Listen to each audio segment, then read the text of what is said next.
Hello and welcome to the Back Garden Garage. And this week I've been mostly eating undersill.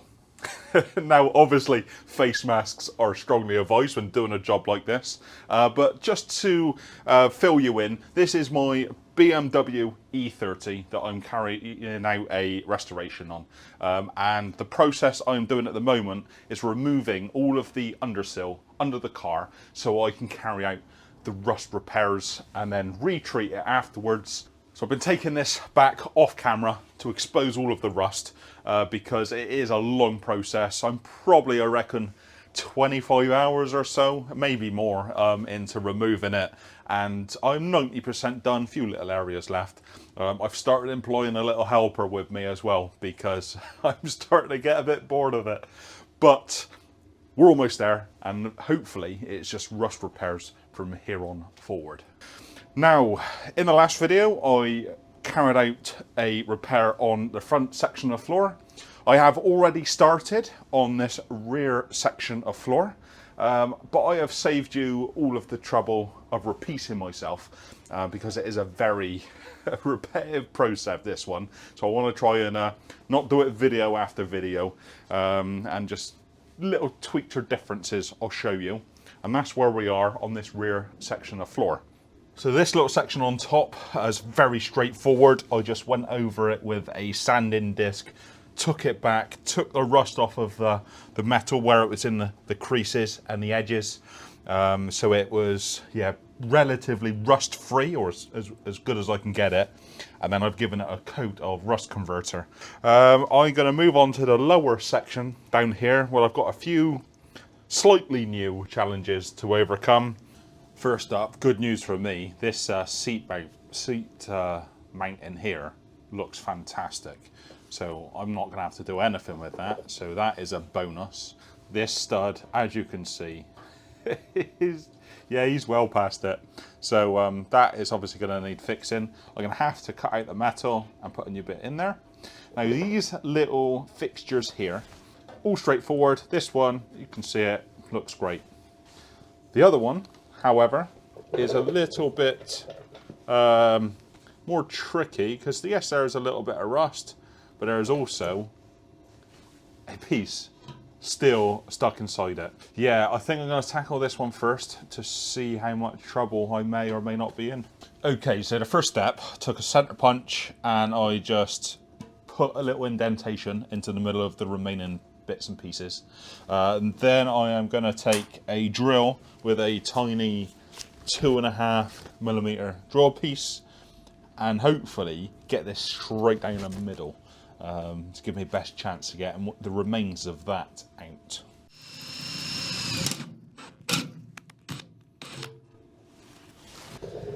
And that was the sound of a potential bad day. So I've managed to break just the tip of the drill bit off in the base of the hole.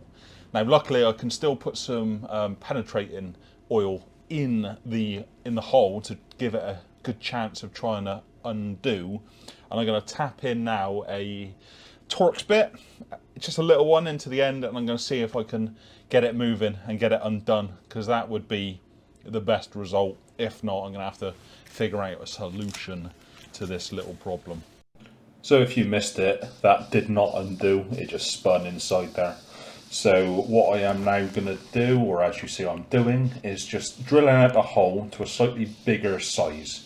Now, I didn't quite hit the centre of this little piece, but I'm hoping it will still work. And when I've got that hole enlarged, I'm going to use a tap, and believe me, I was taking care with this thing because it was, the last thing I want to do is break this thing off inside that hole.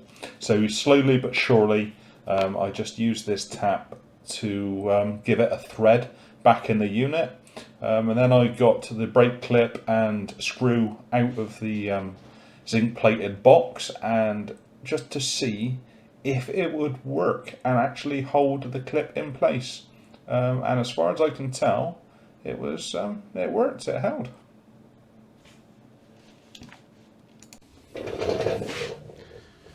Okay, so not a perfect solution, but definitely a workable solution. So that is good. I'm going to move on now and to this little rusty stud, or what's left of it.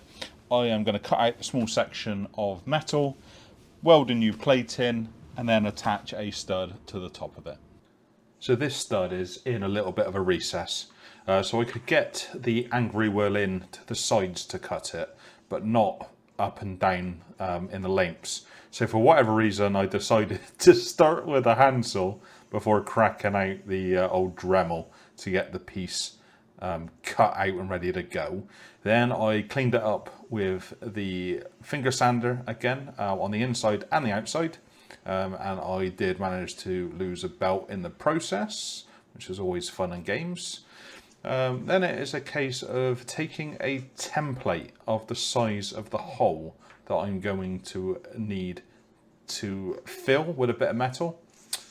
Then I can just cut out that template and transfer it over nicely onto a piece of metal. And then I can look about cutting it up into the right size.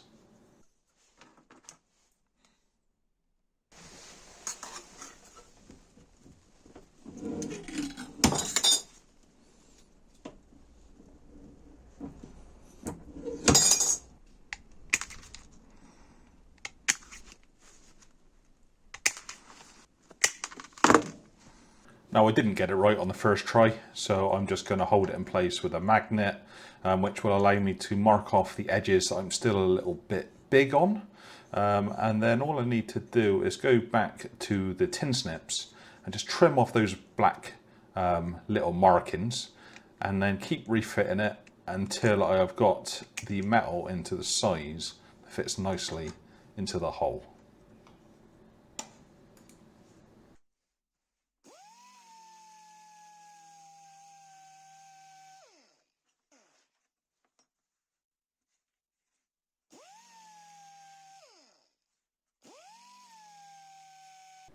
Now it's just a case of tacking it in, and I start with a couple of spot welds just round the edges of the plate. And whether there are areas that aren't quite flush, I just use a pick just to level out the piece again, which will allow me to tack it in place while keeping the two pieces of metal level with each other basically. And when I'm happy with all of the tack welds, I just basically do lots and lots of little tack welds around the whole perimeter until the whole thing is all filled in.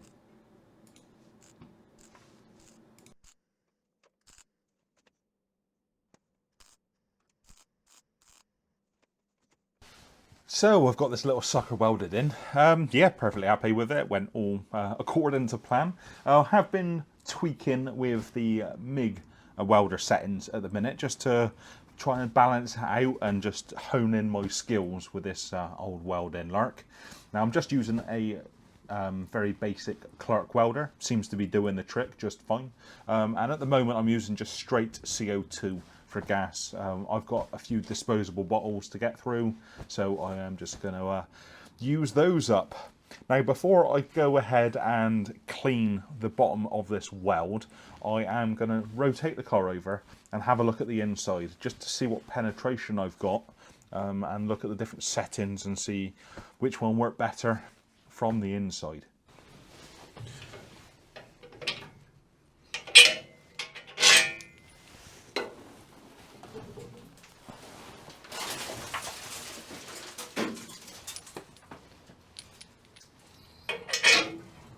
So with the car the right way up, this is the area that I've just repaired, and yeah, it does need a little bit of extra work from this side. So I'll bring you in closer and you can see exactly the improvements I need to make.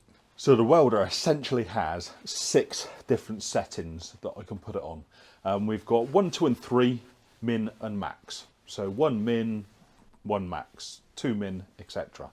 Now for the spot welds, I use basically the number 2 minimum setting, because that will get it hot quickly, quick dab, tack it in place, and that should penetrate right through, as long as you're just a quick dab. Now what I did for the rest of the patch is a couple of edges I use number 1 minimum, and the other edges I use number 1 maximum, just to see what differences that would make. So this is what it looked like before. So I did quickly hit it with a drill and a wire brush, just to give it a bit of a clean up so I know what I'm looking at. So this patch highlights nicely the differences in the settings that I've been using. You can see sort of here and here where the spot welds were hit. So that has got penetration right through. Along these back edges, they were on the number 2 setting, or the maximum of number 1 setting, and that has got penetration. But along these edges, it's the number 1 minimum setting, and it's not quite managed to do the job. Okay, so valuable lesson learned. I need to use number 1 setting on the maximum to get these plates welded in with good penetration in the future. Now, obviously, I need to just finish up this plate, and I'm going to do it from this side and just fill in those areas where it hasn't got that full penetration, and then I can go about cleaning it up.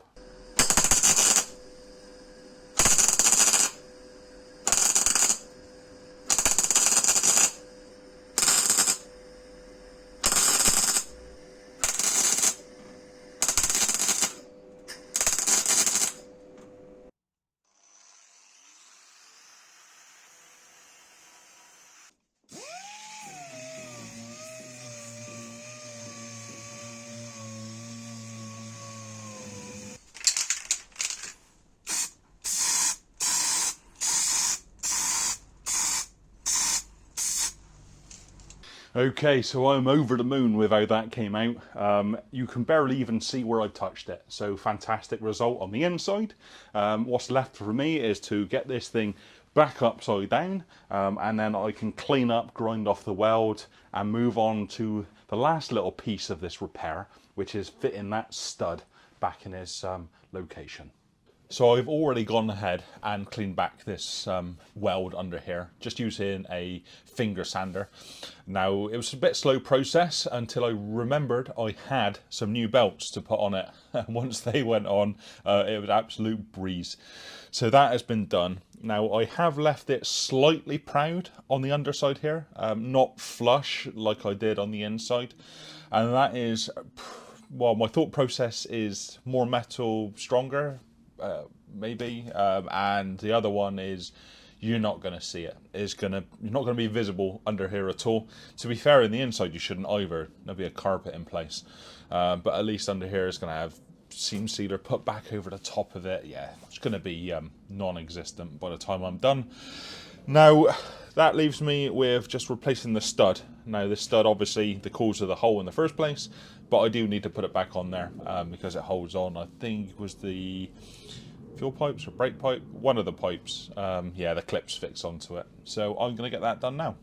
So for the stud replacement, won't cover it in too much detail. Essentially, I am taking a screw with a big head on it, and I'm going to grind the top off of it so it's very thin, put it in the right location on the car, and then just tack it on around the edges. And then we've got a nice simple stud for fixing points in the future. Now, something I haven't mentioned is on these studs, you need to take the tip off of that screw. Otherwise, you will always catch your knuckles in it, catch your clothes in it. It'll be a real pain. So yeah, just shave off the top before it causes you any trouble.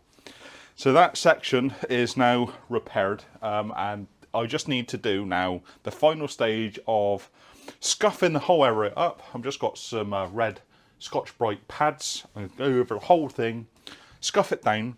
I will, before I paint it with epoxy, just give some areas another bit of rust converter. I have done at the top section here, but this lower section, although it was like really clean, you can just see some brown stains. So I just want to put a bit on the top, and that should stop it. And then I can epoxy primer it and call another section done. Coffee there for you. So as my dad brings me my nice supply of coffee, I am just going through and bunging up some of the threads. Seeing I've just repaired one, the last thing I want to do is get them damaged with epoxy, and then just apply in a rust converter, a Dimetrol this stuff is, onto the areas that had a brown stain, and I'm just going to leave that to flash off. Okay, final stages. That is all now in Rust Converter. I just need to let it set off a bit before I can apply the epoxy primer. Hopefully that will be a nice, quick and simple job. So I like to make it easy on myself, and I'm just using a disposable paintbrush to apply this epoxy paint, because yeah, the setup of the masking, all of the different problems that come with the spray gun, cleaning the gun, just for this small little area here, it makes more sense for me to just use the brush. When I do a bigger section, I will be using a spray gun, because I will need practice on one of those for the future. And there we go, another little section done, and another little win under the belt. Now, don't worry, I'm not getting attacked by the fumes. This is, it's been a couple of days since I painted this. The whole video, to be fair, was done in sort of 30-minute sections at a time. So hopefully I can blend them in nicely for a good video. You'll have to let me know how that's turned out. Now, what's left, or what's next, I should say, is probably going to be underneath the fuel tank. Now, there are some just general rust areas where it is very grotty. There are also some broken bolts in some brackets, which again are very rusty, and then just general scabby areas that need attention. So that is going to be my next focus on the next task on the BMW. So if you've liked what you've seen in the video, give me a like, subscribe to the channel if you want to see more, and I will join you next time for more rust work on this BMW. See you next time.